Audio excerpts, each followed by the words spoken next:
What luck! What a miracle! One moment I was rushing into the fetid tonsils of that horrible monster. The next, I was plummeting downwards to the jungle floor beyond its reach. Afraid I would land on something soft. Perhaps your head. But nothing could have prepared me for what was about to unfold. An epic saga of pride, power, and revolution. A struggle for freedom the likes of which our world has never seen. And it happened like this.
Who were those strange, gentle monsters who towered above me? I could only guess they were the lost tribe of the Menk, an earlier race of people. But why were they so fearful of those ancient gates that lay just beyond their village? And why did they seem to recognize me? Why?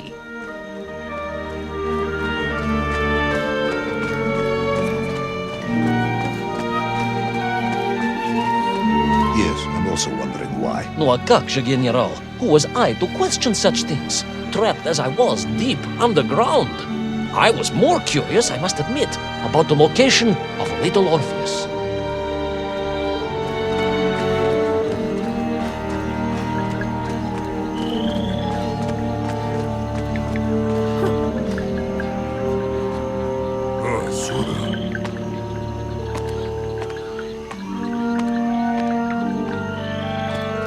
You talk of a great city, a mighty power.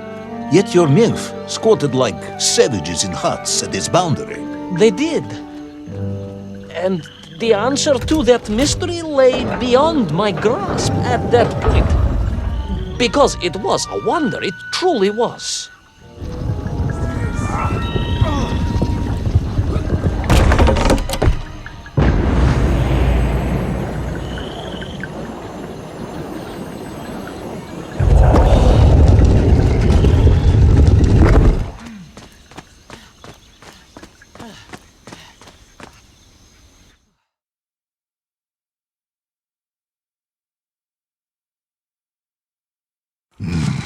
The lost city of Agartha. I hope I may one day see it myself. Oh, General, if only you could. Unfortunately, as I shall explain, should you seek Agartha now, you wouldn't find it. It has been utterly destroyed.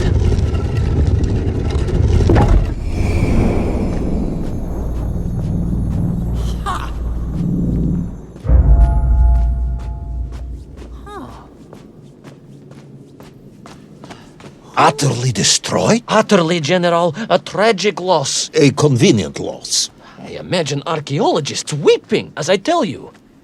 But most importantly, before we continue, you must understand one crucial fact about its destruction. Which is? It wasn't my fault.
Those poor, unfortunate Menk, trapped and kidnapped and dragged away, only to return as vicious foot soldiers to some unknown tyrant. And yet, there was something familiar about the shtukovina they were forced to wear on their heads, which I was sure were being used to control and enslave them. And what was that? General, it curiously resembled the radio sets I used to tinker with as a child. Radio sets? It was very curious. It was very curious. It was extremely curious.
An ancient technological metropolis, powered by a glowing resin, carved from the very earth? A glowing resin carved from the very earth. Do you see, General? I fear you are about to enlighten me.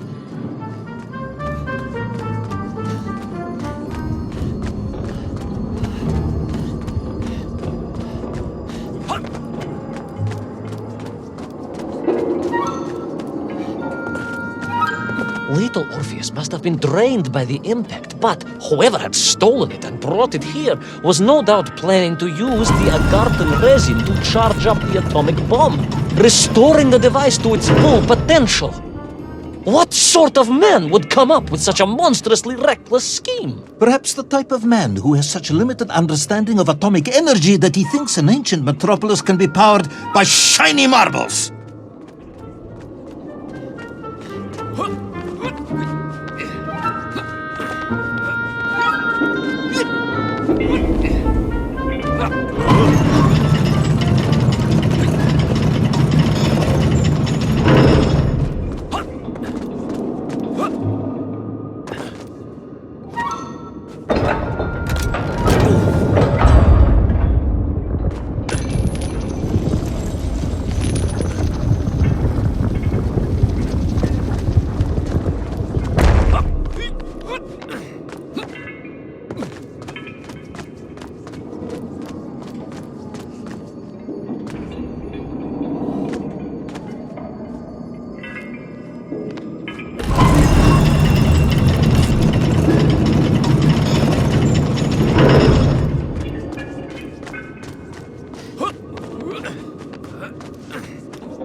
I am curious, Ivan Ivanovich. You talk and talk about this great subterranean city. Yet what you describe sounds strangely familiar. It does in some way bear an uncanny resemblance to the glorious architecture of Comrade Alexei Dushkin. Wouldn't you agree? Нет, General. I have never heard of this great товарищ Dushkin or his works. Interesting. Because you were photographed on the steps of his marvelous Vysotka na Krasnich Varotach, shaking hands with the Glavny constructor. That was the chief designer? The sweaty little fat man with the bad hearing? Mind your mouth, Ivan Ivanovich. And don't think you can distract me by slandering one of the great visionaries of our time. Without him, neither of us would be sitting here now. Must remember to thank him for that, General.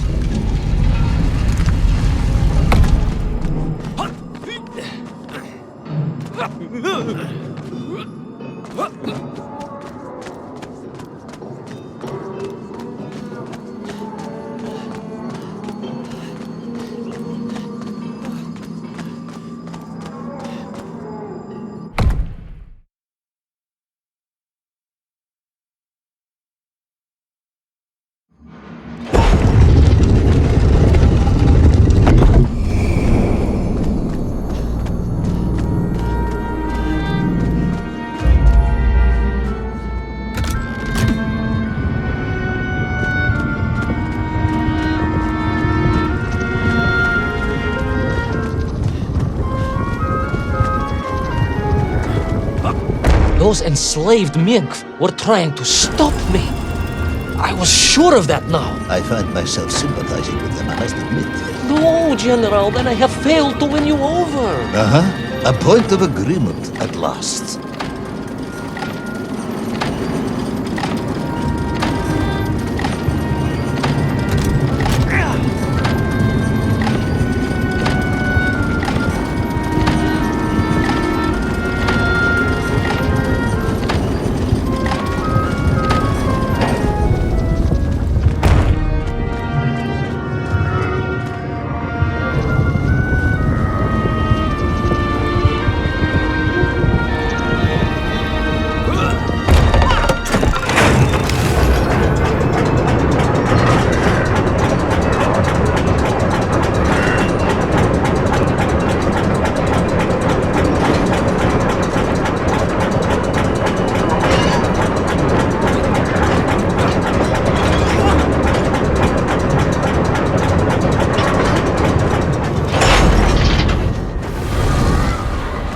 ask again, General.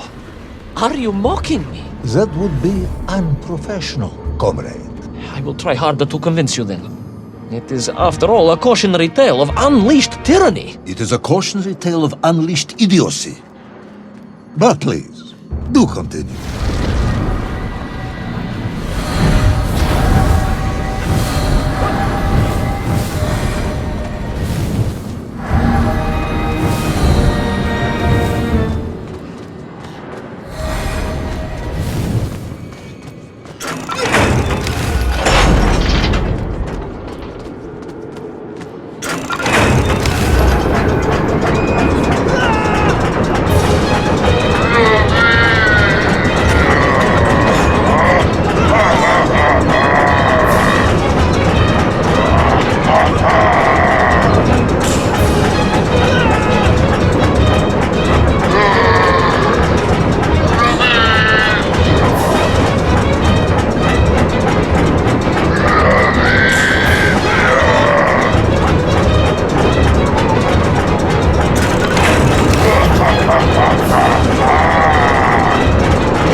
I stepped from the cable car onto a plateau at the center of the city, where a palace, a vast acropolis, stood.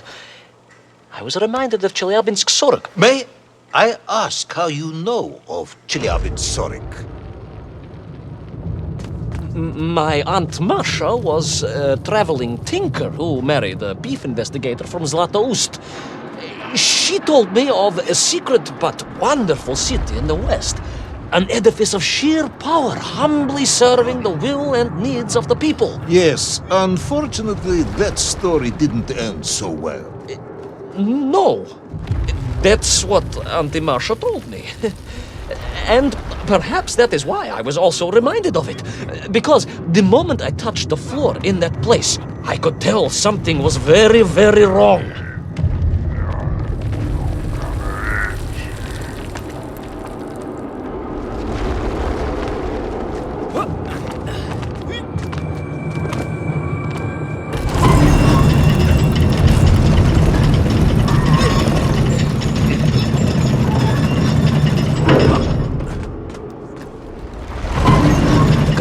Began to shake, alarming me, and the whole city felt as if it was shuddering. I could only imagine what I would find in the heart of the vast temple. If it isn't a giant glowing marble, I'm going to be very disappointed.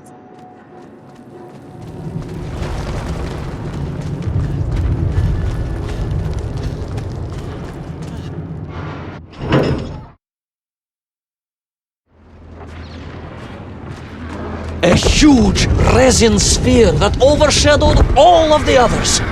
I caught glimpses through the twisted architecture. And it was then I saw him. Him? The thief, the enslaver, the tyrant, sucking the power from this wondrous city as he drained the very lifeblood of the ancient civilization and drew it into the atomic embrace of Little Orpheus. With a song in my heart, I raced onwards to stop him.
drained of its power, the magical heart of the city cracked, and it sent shockwaves through the world around me. A true monster general, willing to bring down the mountain itself upon Agartha and bury it forever in his ruthless scheme. I could not save that wondrous place, General, to my shame and regret.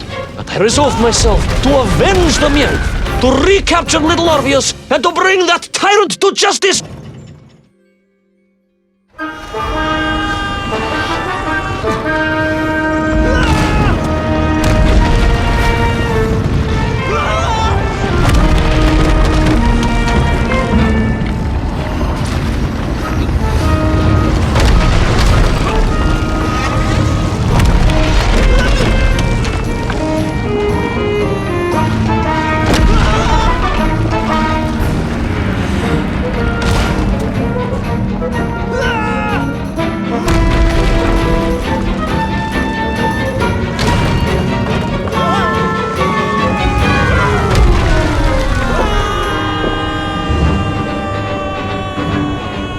Will our plucky yet careless hero fall forever through those unknown skies? Will he discover the identity of the brutal thief commanding the army of the Menk?